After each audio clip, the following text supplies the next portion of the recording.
the 50 years living with a Bigfoot or whatever it is.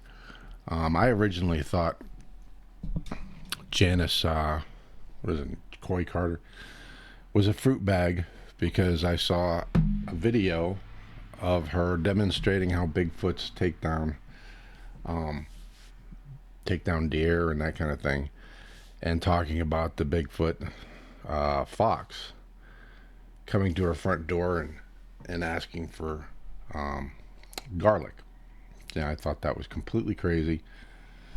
And then I listened to I got up to part 11 of the YouTube reading of the Mary Green book about the Carter Farm habituation. And while reading the Carter Farm habituation book or hearing it, I started to say, well, when you take it into context over the period of decades and the way it was described, it sounded very realistic. So at one point, they talk about a 13-year-old girl being raped by Fox's offspring, Blackie, who has a penis the size of a regular man, so it's not out of the question. So I thought, well, that is a good way to verify the story, is to see if I can find a newspaper article about this rape, because supposedly it's pretty traumatic, and supposedly the girl is, to this day, still institutionalized because of the trauma. So I went looking for it. We've discussed this in the town hall on Discord a few days ago. And this was as I was doing the research, looking for this incident in the paper, which is very difficult to find because they don't say where they live. I know roughly they're somewhere in the Knoxville, Tennessee area, or New. So it wasn't easy to find. I did find an article that was written in, I believe it was '06 or '07, by a cryptozoology group who did their research in that. I think they were in Nevada, somewhere out west, and they went all the way to the Carter Farm and researched the situation. Now, in the process of researching the situation, they discovered that first of all, they tried to not first of all, but in the process, they tried to determine whether this rape of the young girl actually occurred. They couldn't find anything in the papers.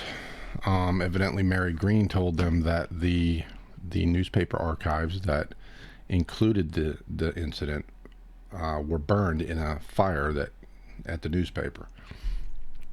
Evidently, this fire at the newspaper did happen. But when they went and talked to the people at the newspaper, they said, well, the archives didn't get burned. It was just, there was a fire, but it didn't burn down the newspaper, didn't burn down the building. And the people at the newspaper said that no such incident ever happened. Now they thought, well, it's possible they don't remember, whatever. So they went to the sheriff's department, and they wanted to talk to the sheriff, who had actually been in or on the sheriff's department back when this happened. And that guy happened to be on vacation. But they did talk to a deputy who had been with the sheriff's department since around the time this happened, and he also happens to be a Bigfoot enthusiast. So when they told him what it was they were looking for, told him about the rape incident and that, he said, I've never heard of that, and he actually researches Bigfoot. Well, I guess he doesn't research, but he's an enthusiast. He listens to shows, he looks things up online, that kind of thing. And he said he had never heard of it.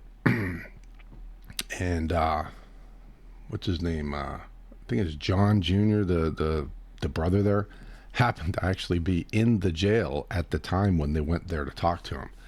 And the guy said, well, he's in jail right now. I'll go in there and ask him. So he went in there and talked to the guy.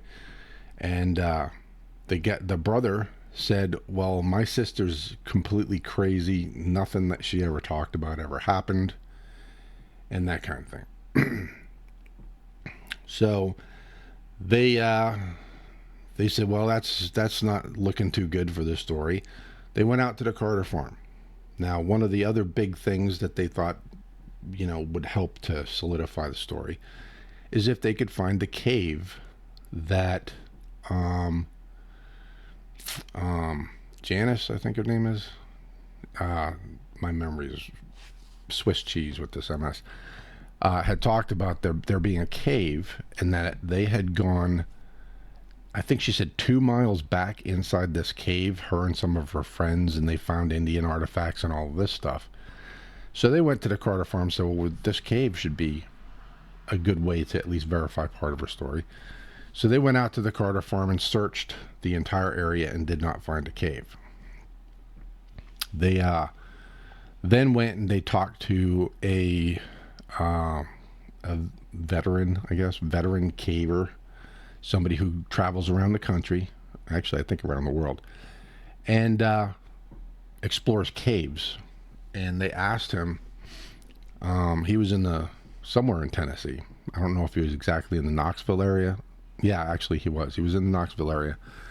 And they went and asked him if he had ever heard of this cave.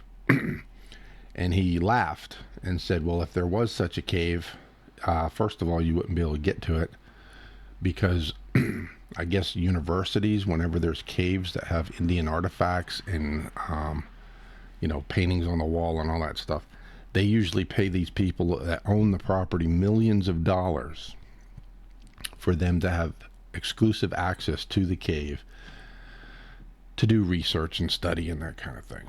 He said if that cave existed there, first of all, he would have known about it. And secondly, some university would have rights to it and nobody else would be able to get to it. And the people who own the property would be mega rich. And obviously the Carters weren't. So that also didn't look too good for the story. Then they went and asked some of the farmers in the area because they talked about how cattle had been getting killed and everything by the Bigfoot. They went and talked to the neighbors, some of whom had been there since the grandfather was alive and, before he even lived there. And they said, no, nothing like that ever happened. But they did say that they had had some bear attacks and that kind of thing. So, a lot of people have Bigfoot encounters and that kind of thing, and they chalk it up to bears. We all know that. So that wasn't exactly proof one way or the other, but it wasn't on the scale that was discussed in the book. It was only a few here and there over the years. It wasn't like, a few every year kind of thing. So anyway, the end result of this investigation was that the cryptozoologist team that had gone and checked it out, I think there were 4 of them altogether. They tag teamed going out there and stuff when one guy had to leave and that kind of thing. And they investigated every aspect that they could think of to the story and ultimately came to the conclusion that none of it was real. And they didn't know if it was Janet Coy Carter that was making it up, or if it was Mary Green, or both of them. But that is where they left it. It's, for whatever reason, and whoever did it, it's not true. That was their conclusion. Now, I read this, and it kind of coincided. It just reinforced my original thought that, she was a little crazy. However, the parts where I heard the transcript of the interview, if we could give, for the benefit of the doubt, we'll believe that it was an actual transcript of an actual interview. It sounded like it. It sounded too natural to me. So I'm up in the air on it. So I wanted to do a show, and any of you who want to discuss this, if you've heard any other facts or whatever, go ahead and join us in Discord in the town hall and talk about it. And I'll bring up the chat here. I'm not looking at it right now. Sorry, people. And see if anybody has anything to add in the chat. As soon as I get my my encoder out of the way.